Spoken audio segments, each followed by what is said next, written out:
everybody. Good afternoon. It is Friday and it is the 27th, and I have something really practical that I wanted to do today. It's kind of windy out here. You can probably tell, like in England, if my hair is like all over the place, it's probably later in the afternoon because it's really still and calm in the morning, but in the afternoon it's super windy, especially where I live, sort of out in the country. So anyway, something cool I thought of a couple days ago, and I've been kind of chewing on it and thinking about it, and that is a quote, a passage in Scripture that is mentioned both in the Old Testament and in the New Testament. And so whenever that happens, I just wrote a paper on this, by the way, in my graduate program. It means, like, it's pretty significant. It means God thought enough of it for it to be recorded pre-Christ Day and post-Christ Day. So it's kind of a big deal. And the two places that I wanted to mention, I have some notes here in case I forgot something. Luke 10:27 and Deuteronomy 6:5.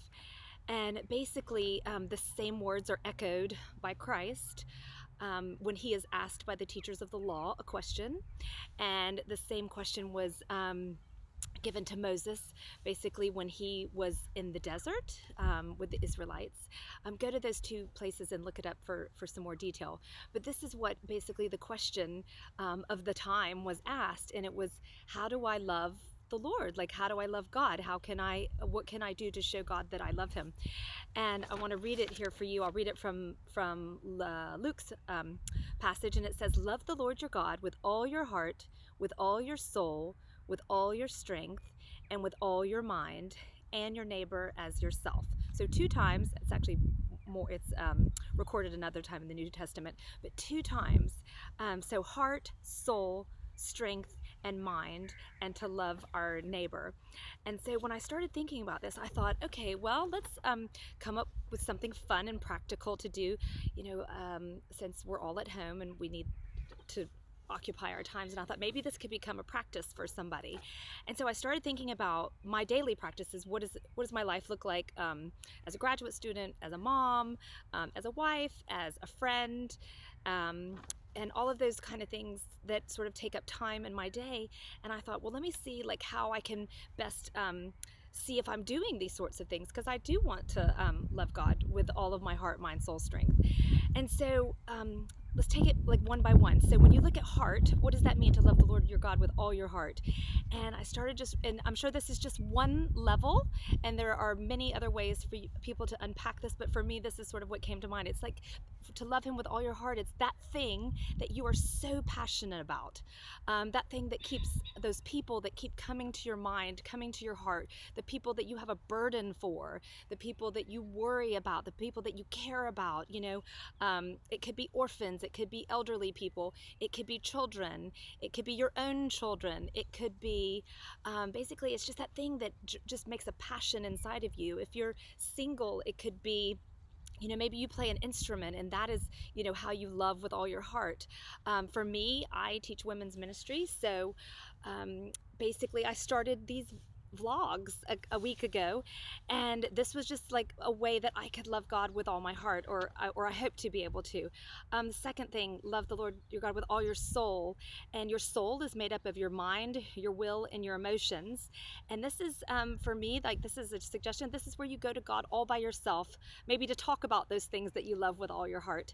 And you go with God, you go with Scripture, and you open it up and you see what he has to say to you.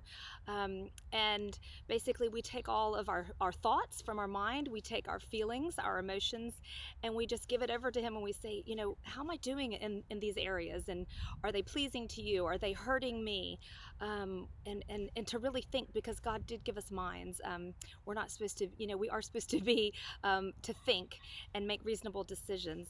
So the next thing, strength. Love the Lord your God with all your strength. And this is how we serve God with our bodies, and how we take care of them, what we eat, if we exercise or not, choices that we make. And I thought, well, for this practical time right now, I'm trying to do 2 exercises a day. One with my kids in the morning. We do Joe Wicks kids workout, PE workout every day at 9. And then the second thing I try to do later in the day by myself, I try to go off just so I can have a little peace and do a jog by myself. So that's what's happening now.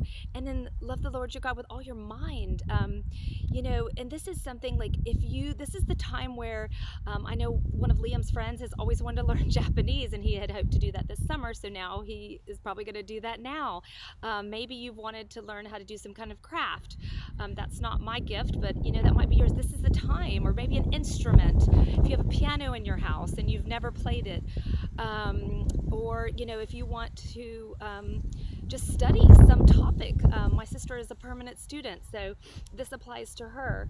And so, God did not make us to be weak-minded. He made us to use our minds, and He gave them to us as a blessing.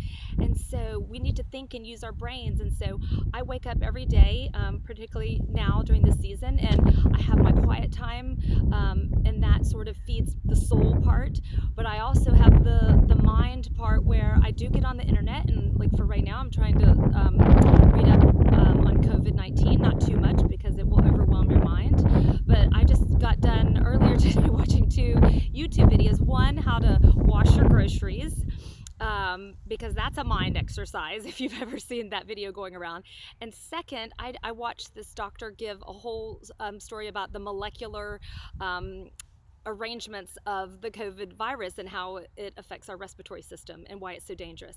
So anyway, we are, as Christians, and just as people made, all of us made in the image of God, we are meant to worship Him, and these are ways that we can love Him. And so use your mind, use your heart, use your soul.